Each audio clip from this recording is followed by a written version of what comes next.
GDP, and I think that that was a number that they started with, but they've now reduced that number to about 2.5%.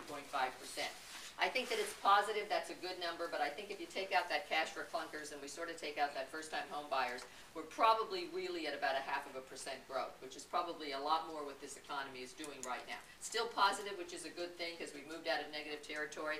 I think that means that probably we are past the negative technical part of this recession, which is negative growth, so we're probably into positive territory. That's a good thing. There are some good green shoots out there with this economy, so I think we need to talk about those. One obviously would be the stock market. You know that that stock market's been waffling at about 10,003 on the Dow to 10,006. That's a good sign. People are coming back into the market. Basically, the industries that we see from retail, basically even to banks, they're doing better than they thought they would do with their quarterly earnings. So that's a good thing. I think we're going to stay there. I think the market's going to be positive this year. I think it's going to be positive next year. I think that's a very good green growth. When you look at basically where interest rates are, you know now if you go back a year ago, we were at 5.79%.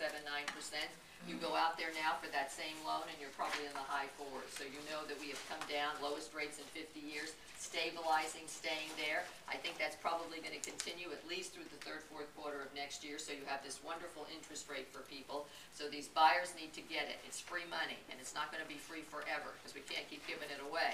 So probably by the end of next year, we're going to see it start to tick up. So they have the lowest rates with great affordability. So it's a good time for them to look at the real estate market. Another green product out there.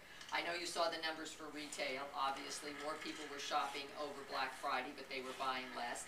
The online came in that basically more people were shopping. Again, they bought a little bit less, and I think what it just means is that everybody's looking at discounting and everybody's buying very set items out there. So flat screen TVs are big, digital cameras are big, that Zuzu, that little hamster that you don't have to take care of, that jumps all over basically, perfect pet. That's the one that's going crazy out there. So everybody loves that animal, all right? So we know sort of what people are buying, but shoppers are out there again. At least the numbers are better than they were last year, so that's probably a good thing also. I think that businesses are beginning to start to purchase more. They're beginning to build up inventory. All those are good things. So I think there are some good things out there with the economy. It means that probably next year will be better than this, but I don't think we're through this recession yet. I think it's probably going to be out there for 2010. And I think there's 3 or 4 things that probably you need to think about that are basically what's going to keep this recovery from being mild and not a robust recovery. The first would obviously be unemployment. And you know that they're telling us it's probably at 10.2 and it's going to go to 10.5. If you put in underemployment, which is everybody that stopped looking, I think we're closer to probably 17% unemployment. So that means if we have to go from 17% down to -5, which is full employment, that's not going to be done in a year. That's probably a 3-4 year process. It'll get worse before it gets better, then it'll start to get better, but we got a long way to go. And I think the hours worked for people on average is about 33 hours now, not 40. So businesses will gear people back up to full employment before they will hire new people. And there was an article today in the Wall Street Journal, if you saw it, which has been in there now a couple of times. And here's what they keep saying, and this is probably a bigger problem than whether people are working 40 hours right now, because that'll come back, whether we're going to get that unemployment number down, because of course we will over time. But here's the issue. When people go look for jobs, they're not getting the job replacement income that they used to have with their prior jobs. That is a looming problem out there. And they're saying now that people are basically getting new jobs, but the income levels that they're able to get are about 20% below where they were at a prior income level. I think that's a bigger concern than whether we're going to get this number down, because eventually we will. But the fact that people are going out there and they're overskilled for a lot of these jobs, or they don't have the skills for the new jobs, which are going to be in energy and the greening and the biofuels and biopharmaceuticals and all that, means that people can't just go out there and replace that $100,000 with another $100,000. That in fact they're finding that the jobs they're getting are at a different level. I think that's a longer term problem for us. Second thing, obviously, is this deficit we have. You know, it's at 1.4 trillion now. I think the deficit overall now is about 11 trillion. They're trying to raise that ceiling to 14 trillion. Now, can we afford it? Well, of course we can afford it because we're a $14 trillion economy, the largest in the world. And if you look at California, if we were a country, and maybe we should be, right? Basically, we would be number 8 in the world. That's how we would basically, we would rank. And if you look at Northern California at $487 billion, we would be number 22. And we kind of are up there against Italy and Spain and France and some of these others. So we obviously are a very large engine. We're still the biggest engine because we're followed by China and Japan, but they're half of what we are. But the problem is when you borrow money and you keep borrowing money and you keep leveraging managing it. Basically, people may loan you money, but you know what's going to happen. You're going to have to pay more interest on that money, and we pay about $500 billion a year now interest on the debt. If that continues, pretty soon we're going to be close to $800 or $1 billion a year in interest, which is money they could use for other things. So over time, we have to get the deficit under control. But I don't know, back in Washington, they haven't gotten the connection yet between spending and revenue.